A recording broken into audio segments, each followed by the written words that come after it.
2 nasi sebanyak 3 sendok. Okey, ini untuk lamb shank punya nasi Arab. Ya, nasi semua. Okey. Ini ayam asam 1, Okey. black pepper Alright. dan sup Lamb shank dia. betul. Okey. Ya bang. Okey, untuk set ni harga RM35 saja.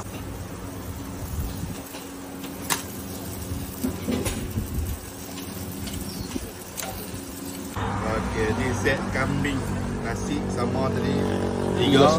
Okey. Ayam asam 1, Okey. black pepper biasa. Sup 1. Alright.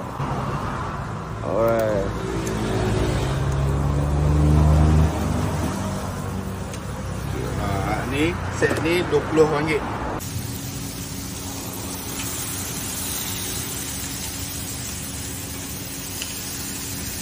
Ayam semua pohon tu. Ayam semua faham. Alright.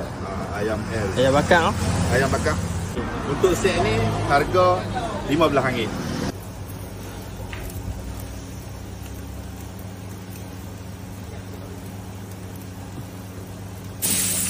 Ni bawang. Bawang. Bawang boleh. Alright.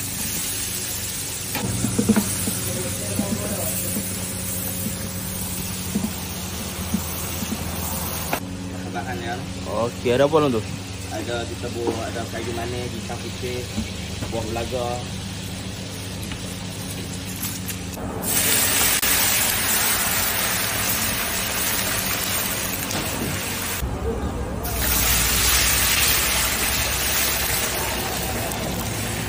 Mau masakan kita guna. Ya.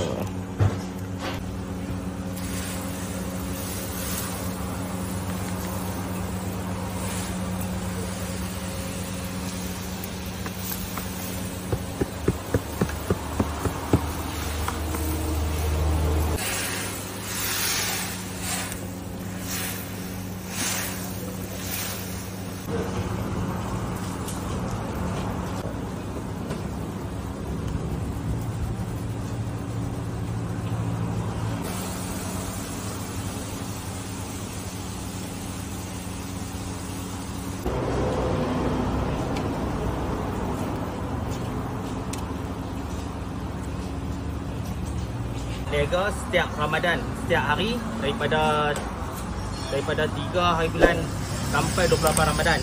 Lokasi kami di Jalan Utama Padang Busu, selepas Masjid Padang Busu lah, sebelah kiri.